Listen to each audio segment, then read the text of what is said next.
There is a profound difference between a ghost story born from tragedy and a legend born from pure, unadulterated terror.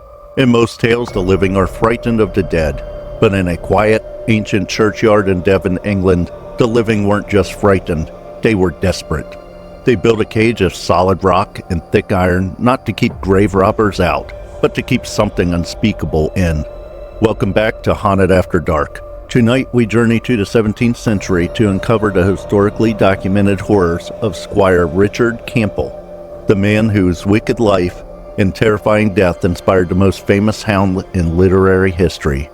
To understand the terror of Richard's death, we have to look at the historical reality of his life. Born in 1622, Richard was the lord of Brook Manor in the parish of Baskervilles, located on the edge of Dartmoor. Miles of treacherous bogs, jagged granite tors, and sudden, blinding fog. During the 1640s, England was torn apart by a brutal civil war. Richard was a staunch royalist, siding with King Charles I. When the king was executed and Oliver Cromwell took power, many royalists lost their lands and their heads. Yet, mysteriously, Richard not only kept Brook Manor, but his wealth and influence grew. To the highly superstitious locals, this unnatural survival wasn't a matter of political savvy. It was proof of a darker pact. Locally, he was known as Dirty Dick. Historical records confirmed he was a man of immense wealth and power, but local folklore painted him as a monster. He was reputed to be a violent, abusive husband. According to the darkest rumors, when his wife discovered he was practicing black magic and sacrificing animals in the deep woods of Dartmoor, she attempted to flee.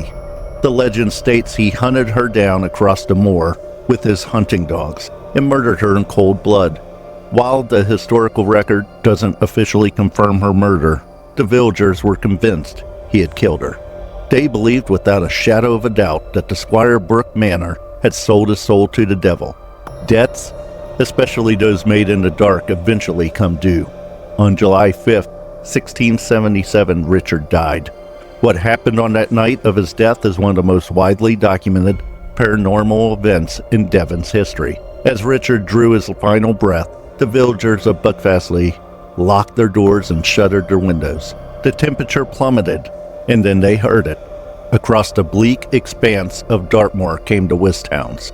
In local lore, these are the spectral hunting dogs of the devil himself.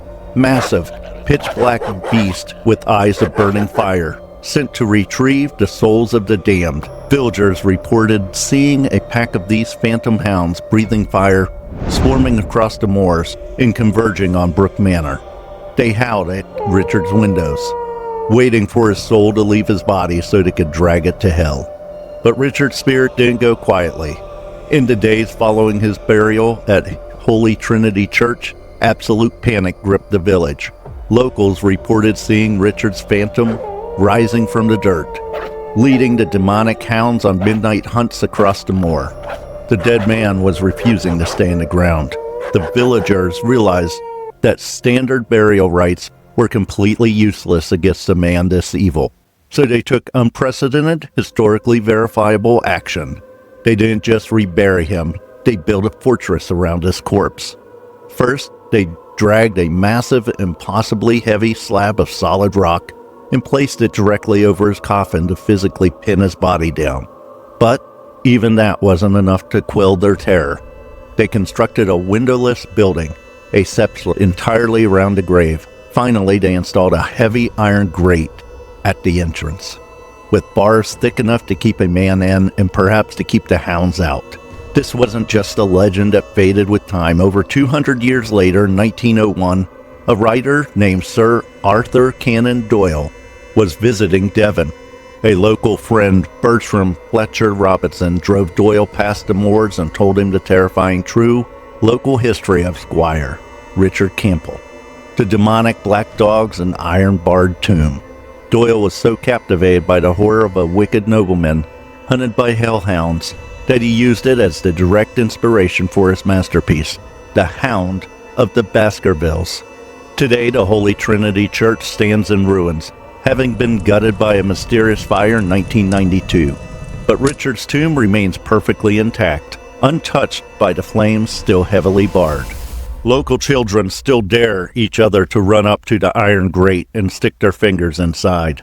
Legend says if you walk around the tomb 13 times and drop a finger through the bars, something cold in the darkness will bite it. Evil, it seems, doesn't just die. Sometimes it has to be locked away. If you ever find yourself in Dartmoor at night and you hear the howling of hounds on the wind, don't look back.